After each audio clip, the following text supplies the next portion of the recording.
Thank you very much, Mr. Chairman. I want to say thank you to all of our guests today. Thank you for being here and to answer our questions. And in your opening statements were extraordinary. These virtual hearings really do allow us to engage with experts and government officials from around the world. So I appreciate you making the time to speak with us. Mr. Trzaskowski, I'd like to ask you a couple questions to begin with. The United States and Poland have a strong security partnership through the NATO alliance. But as we know, the types of security challenges that localities are facing continue to evolve. So I'd really like to hear more about how Warsaw is working to build some resiliency against the emerging security challenges, be they climate change or cybersecurity, or other kind of on the ground physical threats. What efforts are underway in Warsaw to combat these security threats? And is there any structure of engagement internationally that exists?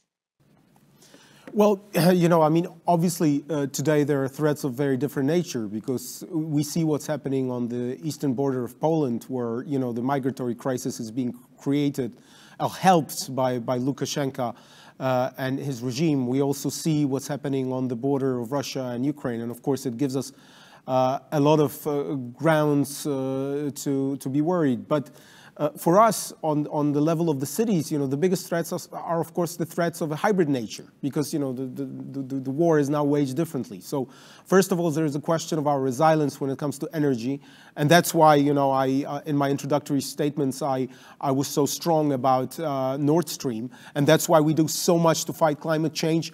Not only because we have to save the planet, but also because we cannot allow Russians and others to use energy as a leverage. That's why we invest as much as we can in renewables. That's why we green our cities. That's why we increase the resilience. But of course, there's also a problem of cybersecurity. And we, the mayors, we cannot do a lot because this is a responsibility of the government. But what we try to do, we try to talk to the kids. We try to introduce programs at schools where we teach what manipulation is and how it can be used, and to sift information so that students know what they're talking about. But unfortunately, this populist government is trying to push all the NGOs out of schools because they want to have schools for their own purposes, where they try to introduce a bit of propaganda. So they're pushing out NGOs who, for example, teach tolerance or teach resilience when it comes to cyber. We do what we can.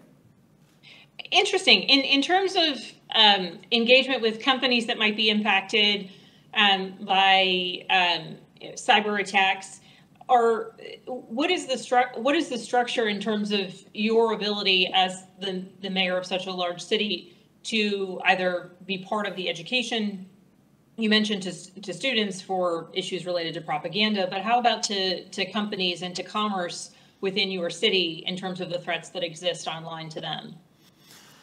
Well, again, this is a problem which needs to be addressed on the governmental level. I was a minister of digitization, 7 years ago, so I know this problem pretty well. We, on the local government, we cannot do much.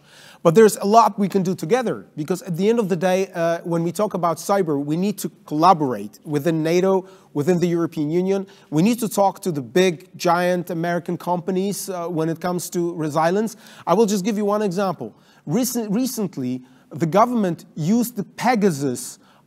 This is like a device produced in Israel which allows to catch terrorists. But Apple had to actually send a warning to one of our prosecutors that the government in Poland is using it against prosecutors. And sometimes there are doubts whether it is using such instruments against the members of the opposition. So we need to address these questions. We need to ask these questions, and you also need to ask these questions to the Polish government, because there are quite serious doubts about that. And of course, there is a question of regulating the big tech companies. We can only do it together, the European Union and with the United States of America, because we need to protect the free speech, and we need to protect the possibilities that technology gives us. But we need to also be quite worried about cybersecurity, and that those capabilities can be used for adverse purposes by populist governments.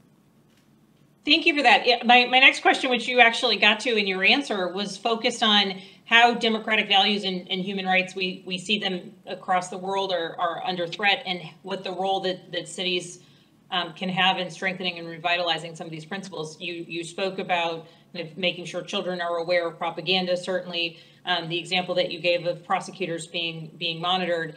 I do hope that in the future, Mr. Chairman, we can talk about how the international community can support cities and leaders like Mayor Chesovsky as they're working to fight those threats that exist. So.